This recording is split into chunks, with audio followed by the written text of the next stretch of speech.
The first panel, despite Tails' extremely stilted dialogue where he has way too much to say, is pretty intriguing, introducing us to a brand new part of Knothole. Apparently, Rotor has a greenhouse now. You know, because it's so easy for a group of people constantly hunted down by a dictator to get the materials and plants for making this place. It's a neat concept though, and I like how Tails immediately showed his loyalty and desire to be a hero by wanting to save Sonic.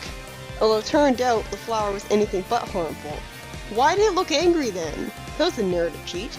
I guess the reason the freedom fighters are wasting their time with the greenhouse instead of fighting Eggman is because they just love nature so damn much that they got hammering that point home. Okay, hold up. What's with this new creepy obsession of Tails with usurping Sonic as a leader? I can understand that Tails' idolizing Sonic would lead to him wanting to compete with him and prove that he's capable too. To prove to its own ego that he's not worthless in comparison when he gets old enough to worry about that. And I get Tails wanting to be a competent hero finally. But should that really extend to Tails fixating over wanting to literally replace Sonic? This is something a villain would do. Why would he care about being the leader of the freedom fighters and ordering around? I guess even he gets tired of being bossed around all the time, but still. Is this really a character for him? Not very moral of him. So Sonic trusts Tails to water some plants, and he proceeds to eat some fruit from a greenhouse that he just saw to be crazy enough to have a passion flower. Whatever. It doesn't make sense to want to eat fruit, I guess, but it could have been poisonous. Apparently, Tails ate an apple of wisdom, and I hate this line. Tails is a genius. You know, because he wasn't before? Fuck this stupid plot. Seriously, Tails being a genius has been canon since Sonic 2. That's why he was able to fly a plane in the first place. Even in the very previous issue he was able to do that. And what's even more annoying is that Tails acts like a stuck-up asshole the whole time, to the point of trying to replace Sonic as the leader of the freedom fight. Wait, I thought Sally was the leader of the freedom fighters. Yeah. And Sonic says, "You're moving as fast as me." You mean he can't do that normally? He's been as fast as Sonic since Sonic 2! But anyways, Tails being a jerk only sends the wrong message. The message that being a genius makes him like an asshole. Tails has been proven in a previous issue to get overconfident if he has the slightest advantage, though. Like the issue where he snuck away from Sonic when he was sleeping and got captured after defeating some robots on his own. So this is sort of in character for him to be overconfident, but to the point of losing all respect for his friends. After saving Sally and Bunny from a giant robot, he just rushed into Eggman's base without a plan. And I'm sorry, even if he is under the effect of the wisdom fruit, he still wouldn't have been able to do anything to Eggman. I'm insulted that the story thought otherwise. Insurance salesman. That's actually worth a chuckle, even if it makes no sense. Just imagine that actually happening. Sonic tricks Eggman into thinking Tails' innocent-looking metal was a bomb after the apple of wisdom wears off, and scares Eggman away, proving that Sonic is pretty smart too. I don't think Robotnik is a coward, just acting like any normal, sane person would. After being lectured for hours by Antoine on why he's a subordinate can't be the leader, not sure why he's wasting his time when he's clearly hopeless, Tails ends the issue by scaring Antoine up a tree while Antoine was bragging about himself, calling himself a leader when it's Sally who's the leader, not Antoine. Or more like Sonic's the leader, apparently, according to this issue, even though Sally's main personality is being the leader. If Sonic's the leader of the freedom fighters, why is it Sally who's ordering everyone around all the time?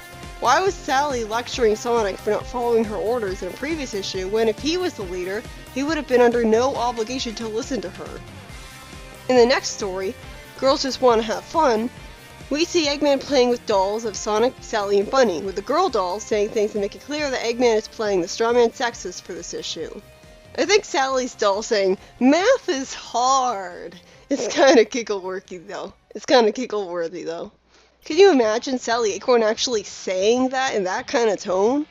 And unlike his being over-the-top anti-environmentalist, where it goes past the point of believability for the sake of demonizing industrialism, I have no problem with his portrayal of him whatsoever. It's perfectly believable to me that he'd be like this, being arrogant and all. I can't help but be a little irritated, though, that this is clearly going to be a girl power episode, when that's really unnecessary. My only hope is that this will at least lead to giving Sally and Bunny a moment in the sun. This joke's actually pretty amusing. It's good to see Eggman being the butt of a joke for once, for something other than his weight. So, Eggman starts a plan to separate the freedom fighters from Sonic and pick them off one by one. Pretty smart plan considering every one of them, aside from Bunny, pretty much needs Sonic to save them 24/7. It's not like they can shoot lasers out of their eyes to defeat robots or anything. They're pretty normal. So Eggman lures Bunny and Sally into a mall because, of course. Why did they even comment on prices? Was it stated earlier in the comic that money has no value because of Eggman? There are no prices. Never mentioned my opinion on Snively, by the way. He's a man with a face and hair. I love that there's a second human villain and he's working with Eggman, but he has no likability whatsoever. He's like servile, except he actually wants to usurp Eggman.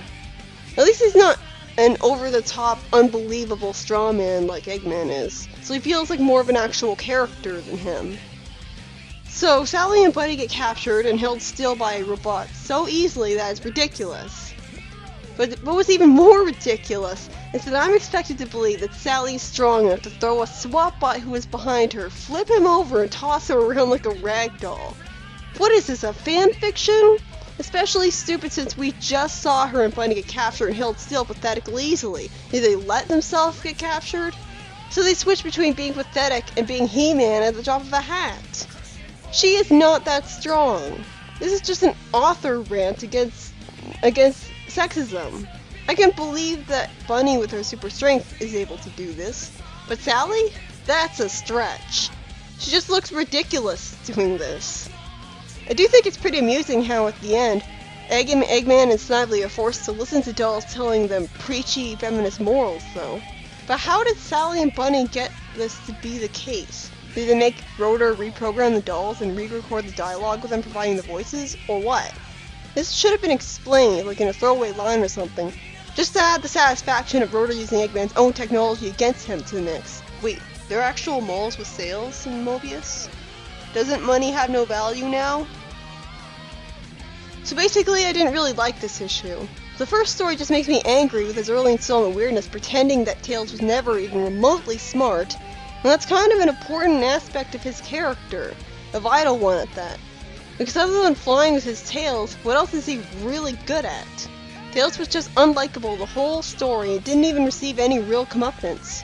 I don't consider his being lectured or his being captured very temporarily by Eggman to count as that. Especially since it's not like this is the first time it's happened. And since when is Tails so fixated on becoming the leader of the Freedom Fighters? Since when is he that egotistical? He should have been punished by, like, being made to clean the toilets or something, not sitting there and ignoring Antoine for an hour like he probably already does. I'd like to point out that apparently, the Sonic the Hedgehog, the complete Sonic comic encyclopedia, suggests that while Tails lost his advanced intelligence by the end of the issue, some lingering effects of the Tree of Wisdom may have caused him to develop advanced intuition. This could explain how, years later, he became a capable mechanic and scientist. I really hope that's not canon. Because one, that would be a really cheap and annoying and arbitrary explanation for Tails' intelligence. Basically, removing all impressiveness from it, as opposed to it being within him all along. And two, explain Miles being a genius then, because he never ate that kind of fruit. There's no proof that there's an apple of wisdom on the anti-Mobius. So if that's how Tails became smart, then there is absolutely no argument in favor of defending Miles being a genius, because there's no way he ate that fruit too. Lingering effects, yeah right. Tails was shown to be capable of building a sculpture out of scrap metal in the Olympics issue earlier. He didn't need any random temporary fruit.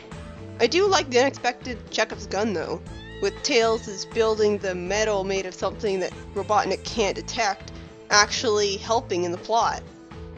And the second story was quite a disappointment, because Sally and Bunny's moment of awesome was so contrived, especially Sally, that it was just anticlimactic and came off as silly fanfiction, over-glorifying the female characters in a desperate attempt to prove that this comic is girl power.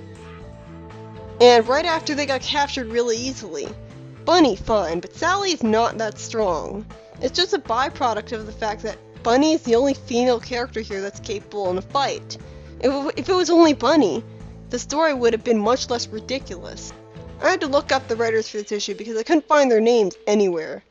The dumb Tails story was written by Angelo. Makes sense as it gives someone other than Sonic the focus, for better or for worse. And the feminist fanfiction, Girls Just Want to Have Fun, was written by both Mike Kanterovic and Ken Penders. Once again, these two are writing together instead of being trusted to write a comic alone. I wonder why Mike is being restricted like this. The issue as a whole annoyed me. It was a pretty bad issue to me, but at least it was interesting and memorable. Got me excited about talking about it. And that's something that kept me engaged the whole way through.